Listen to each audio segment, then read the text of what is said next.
자, 오늘은 너무나도 유명한 이 오병이어 사건을 중심으로 오병이어 사건이 일어나기 직전의 내용과 오병이어 사건이 일어난 직후의 내용을 가지고 이 땅을 사는 성도들이 품어야 할 마음가짐, 자세가 어떤 것이어야 하는지에 대해서 좀 살펴보려고 합니다. 자, 오늘 본문은요, 전도여행을 떠났던 제자들이 전도여행에서 돌아와 이 자신들이 직접 경험한 일들을 예수님께 막 이렇게 침을 튀기면서 이야기하는 것으로 시작되는데, 제자들이 행한 일들을 다 들으신 예수님께서는 제자들에게 한적한 곳에 가서 좀 쉬어라 라고 쉴 것을 제안하셔요. 자, 그런데 이 31절을 보면 오고 가는 사람들이 너무 많아서 제자들이 이 마땅히 쉴 만한 장소가 없었습니다. 그래서 예수님과 제자들은요, 배를 타고 쉴 만한 한적한 곳을 찾아서 가셔요. 배를 타고. 자, 그런데 이게 웬일입니까? 예수님과 제자들이 배를 타고 어디론가 이동하는 것을 본 무리들, 많은 사람들이 배를 타고 가시는 예수님과 제자들을 도보로 걸어서 쫓아가는 거예요. 그리고 예수님과 제자들이 가려는 곳에 이 무리들이 먼저 도착해서 기다리고 있었어요. 예수님께서는 배를 타고 어디로 갈지도 모르는데도 불구하고 자신들의 어떤 필요와 문제들 때문에 무작정, 예수님께서 어디로 가실지도 모르는데 무작정 따라 나선 무리들을 보시고는 목자 없는 양 같음으로 인하여서 그들을 불쌍히 여기십니다. 여러분들, 여기서 예수님께서 무리들을 불쌍히 여기셨다라고 했을 때 이 불쌍히 여기셨다라는 말은 우리가 TV나 우리 주변에서 어려움에 처한 사람들을 만났을 때 진짜 안 됐다, 어떡해, 응? 라고 안타까워하는 정도의 감정이 아니라 창자가 끊어지는 듯한 아픔, 마음, 감정, 여러분, 그것을 뜻하는 말이에요. 그러니까 무리들을 불쌍히 여기신 예수님의 마음은 나와 직접적으로 관계가 없는 제3자에게서 느끼는 그런 정도의 아픔이나 감정이 아니라 정말 사랑하는 사람을 향한 애끓는 마음이었다는 거예요. 그 무리들을 보시면서 예수님께서 그런 마음을 품으셨다는 것입니다. 여러분들, 이 누가복음 15장을 보면 당자의 비유가 나와요. 당자의 비유. 그 집을 나간 당자가 가지고 간 돈 다 탕진하고 고생하다가 결국에는 아버지의 집으로 돌아가기를 결심하죠. 그런데 누가복음 15장 20절을 보면은 이 당자가 돌아올 때 아직도 거리가 먼데 집 나간 그 둘째 아들을 누가 먼저 발견해요? 아버지가 먼저 발견해요. 여러분들, 돼지 치는 일을 했죠. 이 둘째가 돈 다 잃어버리고 그 돼지 치는 일을 했던 이 둘째 아들의 몰골이 어떠했겠습니까? 보통 사람들은 알아보지 못할 정도로 아마도 초췌했을 거예요. 그러나 아버지는요, 거리가 먼데도 불구하고 단번에 자신의 아들을 알아보았습니다. 그렇게 멀리서 걸어오는 아들을 발견한 이 아버지의 모습을 성경은 이렇게 기록하고 있어요. 아버지가 그를 보고 측은히 여겨 달려가 목을 안고 입을 맞추니. 여러분, 멀리서 터벅터벅 걸어오는 집 나간 아들을 발견한 아버지에게서 일어난 가장 첫 번째 반응이 무엇이었느냐? 측은한 마음이었어요. 멀리서 걸어오는 아들을 보자마자 그 아버지의 마음속에서 아들을 향한 불쌍한 마음이 막 불일 듯이 일어나는 거예요. 아버지는 그 마음으로 아들에게 달려갔고 그 마음으로 목을 안고 입을 맞춘 거예요.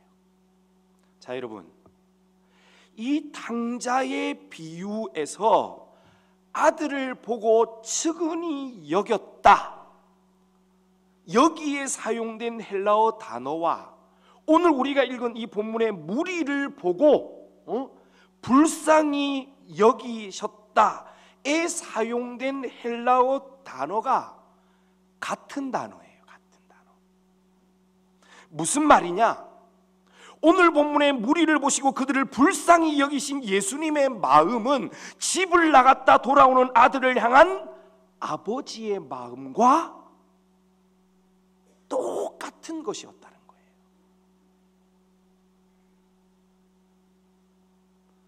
예수님에게 무리들은요, 제3자일 뿐이에요. 그 이름도 모르는 사람들도 많아요. 얼굴 처음 보는 사람들도 많아요. 그럼에도 불구하고 예수님은 그 무리들을 보시면서 이 아버지의 마음을 품으셨다는 거예요. 그 마음으로 그들을 불쌍히 여기신 거예요. 무작정 예수님을 따라 나선 무리를 보는 순간 그들이 너무 불쌍해서 창자가 마치 끊어지는 듯한 마음이 예수님에게서 일어난 것입니다. 여러분들, 예수님은 도대체 왜 그 무리들을 보시면서 가족도 아니고 상관이 있는 사람들도 아닌데 왜 그렇게 애끓는 부모의 마음을 느끼신 것일까요? 여러분들, 예수님께서 불쌍히 여기신 그 무리들, 여러분들, 무리들은요, 당시 유대의 통치자들이나 귀족들과는 대조되는 천민들을 일컫는 말이에요. 여기서 사용된 무리라는 말 자체가 당시 이 유대 통치자들이나 귀족들과는 대조를 이루는 천민들을 일컫는 말이었어요. 그러니까 예수님과 제자들을 무작정 따라 나선 그 무리들은 당시 유대의 주류 계층에 들지 못하는 가난하고 소외되고 어느 것 하나 의지할 것 없는 그런 사람들이었다는 거예요. 그들에게 예수님은 자신들의 필요와 그 무리들에게 예수님은 자신들의 필요와 문제를 해결해 주실 마지막 희망과 같은 분이었습니다.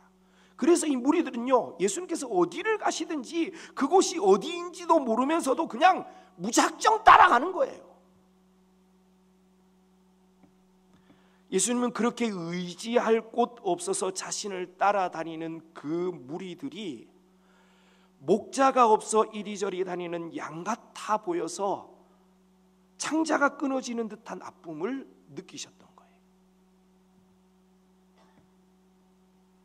사랑하는 여러분들, 그리스도인으로서, 성도로서 이 땅을 살아가는 저와 여러분들이 세상을 향해, 내 이웃을 향해, 지금 내 옆에 앉아있는 사람을 향해서 품어야 할 마음이 바로 이러한 마음입니다.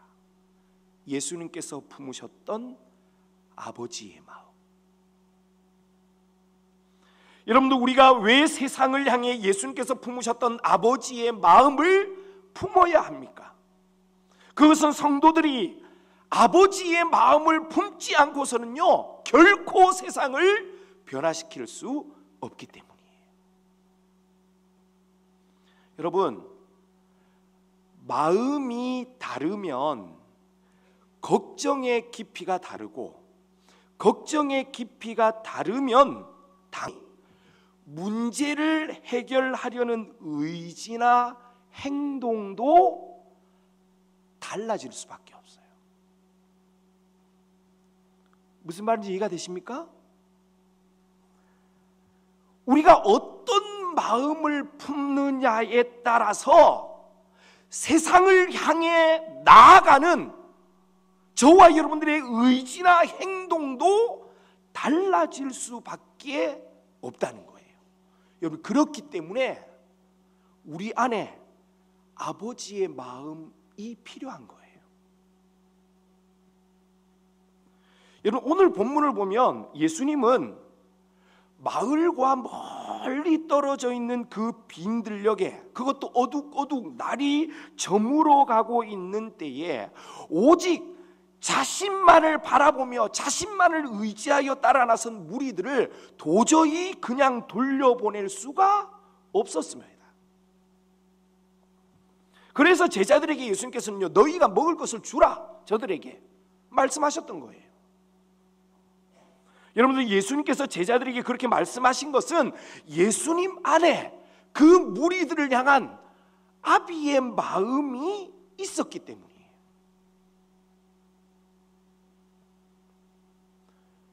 제자들의 마음은 예수님과 달랐어요. 물론 성경을 보면은 제자들도 그 빈 들녘에 있는 수많은 무리들을 걱정했습니다. 우리가 잘 알고 있는 것처럼 35절과 36절을 보면은 먼저 제자들이 예수님께 나와서 예수님, 빈들이고 날도 저물어 가니까 무리들을 보내어 촌과 마을로 가서 무엇을 사 먹게 하옵소서 라고 제안해요. 여러분들, 제자들 안에 그 무리들을 향한 걱정의 마음이 없었다면 이런 이야기도 하지 않았겠죠. 걱정스러운 마음이 있어 먼저 제안한 거예요. 자, 그런데 재미있는 것이 무엇이냐면 제자들이 예수님께 나와서 무리를 보내어 두루 촌과 마을로 가서 무엇을 사 먹게 하옵소서라고 제안했을 때 우리 한글 성경에는 빠져 있는 게 있어요. 그게 무엇이냐면은 그들 스스로라는 말이에요. 그러니까 제자들은 예수님께 무엇이라고 얘기를 했냐면은 그들 스스로 가서 무언가를 사 먹게 하옵소서라고 제안했다라는 거예요. 여러분들, 제자들의 마음 속에는 아무것도 없는 들녘에서 날이 어둑어둑 저물어 가는 때에 끼니를 해결하는 것은 그들 자신의 문제라고 생각했다는 거예요. 자신들의 문제니까, 그들의 문제니까 누가 해결해야 돼요? 자기들이 해결해야지. 내가 해결해 주는 게 아니라 자기들의 문제니까 자기들이 해결해야 된다라고 제자들은 생각했다라는 거예요. 다르죠? 여러분들, 제자들도 무리를 걱정하기는 했지만 그 마음이 예수님과 달랐습니다. 마음이 다르다 보니 걱정의 깊이가 같을 수 없죠. 걱정의 깊이가 다르다 보니까 문제를 해결하려는 의지와 결단과 실제적인 행동도 다를 수밖에 없었다는 거예요. 무리들의 끼니를 해결하려는 제자들의 의지와 행동은 지극히 일반적이고 상식적인 것이었습니다. 우리들에게 그들을 먹일 만한 어떤 돈이나 음식이 있으면 모르지만 우리에게도 아무것도 없는데 어떻게 그들을 우리가 먹일 수 있습니까? 여러분들, 당연한 이야기 아니에요? 제자들의 그 생각과 제안은요, 다수의 많은 사람들이 수긍할 만한, 이해할 만한 지극히 정상적인 것이었어요. 오히려 그 들녘의 수많은 사람들에게 너희가 먹을 것을 주어라 라는 예수님의 제안이야말로 비정상적이고 이해되어지지 않는 황당한 말씀인 거죠. 그런데 여러분들, 세상을 변화시키는 것은 예수님의 그 마음이 세상을 변화시키는 거예요. 지극히 정상적이고 모든 사람들이 이해될 만한 상식적인 수준의 그 생각과 마음은요, 세상을 변화시키지 못해요.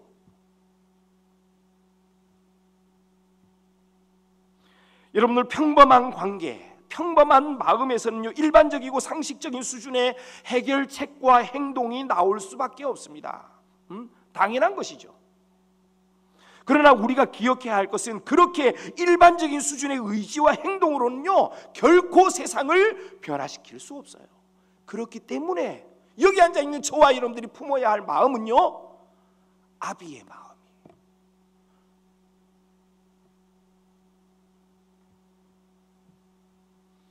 여러분들, 어려움에 처한 자식을 향한 부모의 행동을 한번 생각해 보세요. 일반 사람들은 도저히 이해할 수 없는 비정상적인 일때가 많습니다. 그 이해되어지지 않을 때가 많아요. 왜 그렇습니까? 부모이기 때문이에요.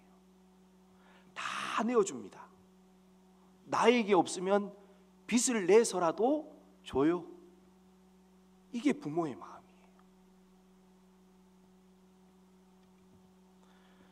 너희가 먹을 것을 주라 는 예수님의 제안은 무리를 향한 창자가 끊어지는 듯한 부모의 마음에서 나온 것이고, 그러한 마음이 기적을 일으키고 그러한 마음이 세상을 변화시킨다는 사실을 우리는 기억해야 할 것입니다.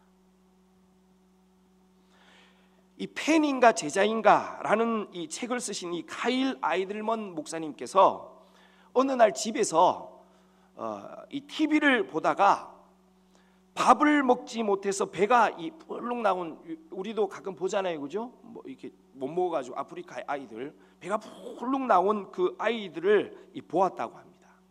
이 소파에 편안하게 누워가지고 그 아이들을, TV를 보면서 그 아이들을, TV에 나오는 아이들을 보고 있는데 갑자기 눈시울이 촉촉해지더래요.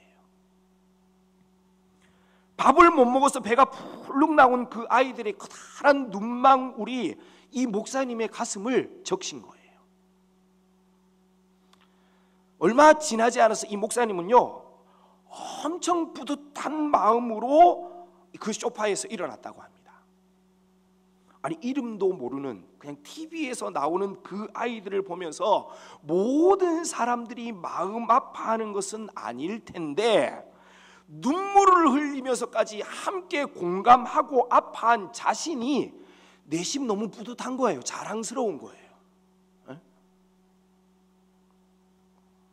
자, 그런데 얼마 지나지 않아서 이 목사님이 깨달은 것이 무엇이었냐 하면은, 그 TV에 나온 그 불쌍한 아이들을 위해서 자신이 취한 실제적인 행동은 아무것도 없었다는 것을 깨닫게 되었대요.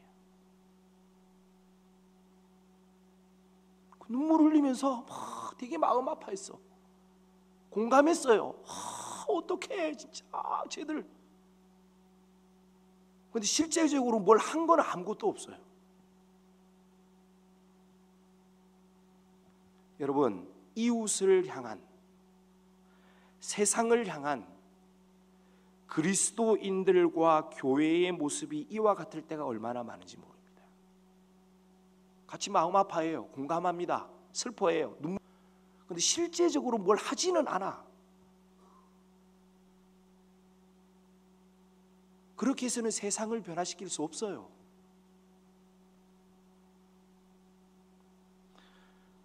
여러분들, 왜 감정적으로만 함께 공감하고 행동으로 의지적으로 나가지 못합니까? 마음이 다르기 때문이에요. 예수님께서 무리를 보시며 품으셨던 아버지의 마음이 우리 안에 있다면, 아비의 마음이 우리 안에 있다면 우리의 의지와 행동은 달라질 수밖에 없어요. 거기서 멈출 수 없어요. 실제적인 행동으로 나갈 수밖에 없어요. 여러분은 내 자식이, 내 자녀가 굶고 그렇게 못 먹어가지고 막 빼짝 말라가지고 있는데 아무것도 안 할 부모가 있겠습니까? 없어요. 마음이 다르기 때문이에요. 마음. 사랑하는 여러분, 평범과 상식을 뛰어넘는 의지와 행동이 기적을 일으키고 세상을 변화시킨다는 사실을 기억할 수 있기를 바랍니다. 그런데 그 평범과 상식을 뛰어넘는 의지와 행동은 세상을 향한, 세상을 바라보는 우리의 눈과 마음이 아버지의 마음, 정말 불쌍히 여기는 마음을 우리 안에 품을 때에 비로소 가능해지는 일이라는 거예요. 여러분, 이 사실을 기억하고 오늘부터 내 주변의 사람들과 세상을 바라볼 때에 긍휼의 마음, 아비의 마음으로 바라보고 그 마음으로 내 이웃과 세상을 섬기는 저와 여러분들 되어지기를 주님의 이름으로 축복합니다. 자, 무리들을 불쌍히 여기신 예수님께서는 결국 놀라운 이적으로 남자만 5,000명이 넘는 사람들을 배부르게 먹이십니다. 그 오병이어 사건이죠. 앞에서 말씀드린 것처럼 예수님을 따라다니는 무리들은 가난하고 소외되어서 어느 것 하나 의지할 것이 없는 사회적인 약자들을 이었어요. 그런데 그런 자신들을 물고기 2마리와 보리떡 5개로 남자만 5,000명이 넘는 사람들을 배부르게 먹이시는 예수님의 능력을 직접 이들이 본 거예요. 직접 경험했습니다. 그들은 생각했습니다. 이분이라면 굶주린 우리들을 배불리 먹일 수 있을 것 같다. 이분이라면 정말 우리의 참된 희망이 되시지 않을까? 요한복음 6장 15절을 보면요, 오병이어 사건 이후에 그 자리에 있었던 무리들이 예수님을 억지로 붙들어서 자신의 임금으로, 왕으로 삼으려고 합니다. 한마디로 그냥 눈이 뒤집힌 거예요. 이 가난하고 소외된 사람들에게 오병이어 사건은 예수님을 왕으로 합니다. 자, 이런 상황 속에서 오늘 우리가 읽은 이 45절을 봐야 돼요. 45절을 보면은 예수님께서 제자들을 어떻게 하셔요? 재촉하셔서 배를 타고 앞서 건너편 벳세다로 가라 라고 명령하십니다.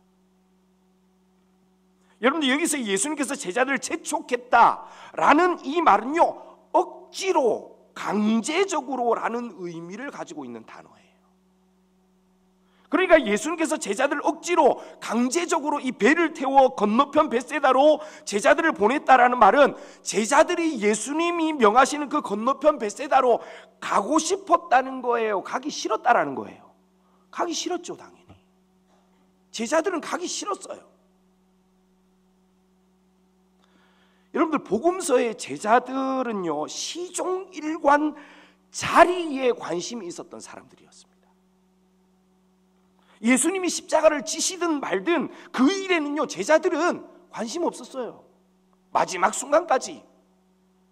제자들은 오직 예수님께서 정치적 메시아로 왕위에 오르실 때에 내가 어느 자리에 앉을 수 있을까? 오로지 이 제자들의 관심은 거기에 있었어요.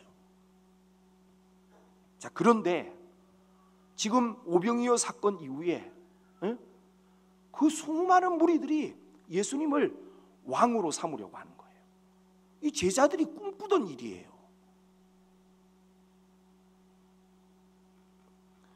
자신들이 꿈꾸던 그 일이 오병이어 사건 이후에 실제로 일어난 것입니다. 그 자리에서 제자들이 생각하기에는요, 그 모습이 너무 흐뭇할 정도로 좋아. 분위기가 너무 좋은 거예요. 이제 되는구나. 이제 예수님 왕이 탁 오르시고 탁 우리 오른편 왼편 딱 이거지 이거. 그 제자들이 꿈꾸는 이 상황이 쫙 흘러가는 거예요. 그런데 이 눈치 없으신 예수님께서 제자들을 건너편으로 가라는 거예요. 배 타고. 그것도 억지로, 강제적으로. 당연히 가고 싶지 않죠. 그 오병이어 기적이 일어난 그 들녘은 자신들의 꿈이 있는 곳인데, 자신들이 평소에 꿈꾸던 그 이상과 성공이 있는 자리인데 거기 가고 싶겠어요? 거기를 떠나고 싶겠어요? 예수님 명령이지만 딱 거절하고 싶은 타이밍이에요. 자, 그런데 결론적으로 제자들은 순종했어요? 안 했어요? 순종했어요. 이랬든 저랬든 배에 올랐습니다. 예수님께서 말씀하신 그 말씀에, 명령에 순종했어요. 자, 그런데 문제는 그때부터 더 심각해집니다. 자신의 꿈, 욕망, 성공 모두 뒤로하고 예수님의 말씀에 순종했어요. 정말 하기 싫은데 순종했어요. 배에 올랐습니다. 그런데 그렇게 순종한 제자들을 기다리고 있었던 것이 무엇이었습니까? 바람이었어요. 다른 복음서에 보면 풍랑이에요. 광풍입니다. 광풍. 순종하고 싶지 않았는데 오병이어의 현장에 그냥 있고 싶었는데 예수님께서 가라고 명령하셔서 순종하는 마음으로 배에 올랐다면 그 이후로는 뭔가 좀 술술 풀려야 되는 거 아니에요? 그게 늘 우리가 꿈꾸는 거잖아요. 저와 여러분들이 생각하는 거 이거 아닙니까? 주의 말씀에 순종하라고 그래가지고 순종하면 그 다음부터는 좀 뭐가 술술 돼야죠. 그런데 그러지 않았다고 하는 거예요. 제자들을 찾아온 것은 제자들을 힘들게 하는 바람이었습니다. 바람은 제자들을 예수님께서 명령하신 벳세다로 나가지 못하게 하는 바람이었어요. 여러분, 오히려 제자들이 노를 젓지 않고 가만히 있으면 그 바람은 제자들을 어디로 데려가냐 하면은요, 그 오병이어가 일어난 그 들녘으로 제자들을 데리고 가요. 왜? 가려고 하는 방향 반대편으로 거스르니까 바람이. 가만히 있으면은 다시 가는 거예요. 여러분, 오병이어 현장이 어떤 현장인지 제가 말씀드렸잖아요. 제자들이 계속 머무르고 싶은, 제자들의 꿈과 희망이, 소망이 있는 장소예요. 그건 노 안 저면은 거기 그냥 가는 거예요. 자, 그런데 오늘 본문을 보면 제자들이 노를 졌어요, 안 졌어요? 힘을 다해서 노를 졌습니다. 이 말은요, 주님께서 가라고 하신 그곳, 명령하신 그곳으로 나가기 위해서 제자들이 최선을 다해서 열심히 노력했다라는 거예요. 여러분들, 우리가 잊지 말아야 할 중요한 사실이 무엇이냐면은 예수님께서 초자연적인 모습, 자연을 거스르는 초자연적인 모습으로 언제 제자들에게 오십니까? 여러분들, 예수님께서 언제 물 위를 걸어서 제자들에게 오셨어요? 제자들이 너무 힘들지만 그래도 주님의 명령의 말씀에 순종하기 위해서 계속해서 포기하지 않고 최선을 다해 노를 젓고 있을 때에, 다시 말해서 주의 말씀에, 주님의 그 명령에 순종하기 위해서 계속해서 몸부림치고 있을 그때, 그 자리에 예수님께서 초자연적인 역사로 제자들에게 오셨다라는 거예요. 여러분들, 예수님께서 언제 우리의 삶에 오십니까? 주님께서 언제 저와 여러분들의 삶 가운데 놀라운 일을 행하십니까? 하나님의 말씀에 순종할 때에, 순종하기 위해서 몸부림치고 있을 그때에 하나님이 우리 삶 가운데 찾아오시는 거예요. 이 말을 뒤집으면은요, 내 멋대로, 내가 하고 싶은 대로 하는 그 현장에 하나님은 찾아오실 이유가 없어요. 내 마음대로 하는데.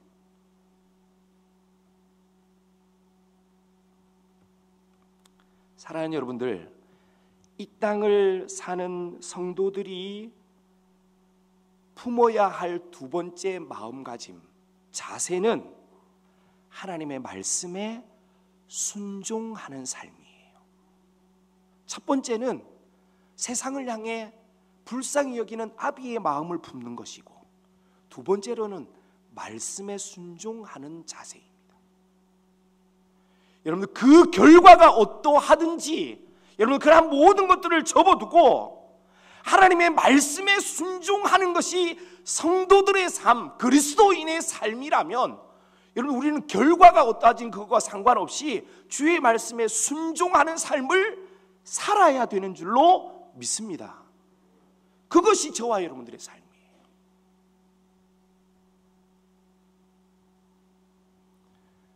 우리 목사님께서 금요일 날 한번 말씀하셨는데, 결과가 승리하든지 결과가 잡혀가지고 고난당하든지 여러분 이거 상관없어요. 여기 앉아있는 저와 여러분들에게 주어진 자세, 저와 여러분들이 가품어야 될 마음가짐 자세는요, 하나님의 말씀에 순종하는 거예요. 사랑하는 여러분들, 오늘 이 시간 이 사실을 기억하고 성도로서 저와 여러분들이 품어야 할 마땅한 삶의 자세를 잃어버리거나 놓치지 말고 잘 굳게 붙들고 흐트러지짐 없이 성도로서의 삶을, 그리스도인으로서의 삶을 의연하게 잘 살아가는 저와 여러분들 되어지기를 주님의 이름으로 축복합니다.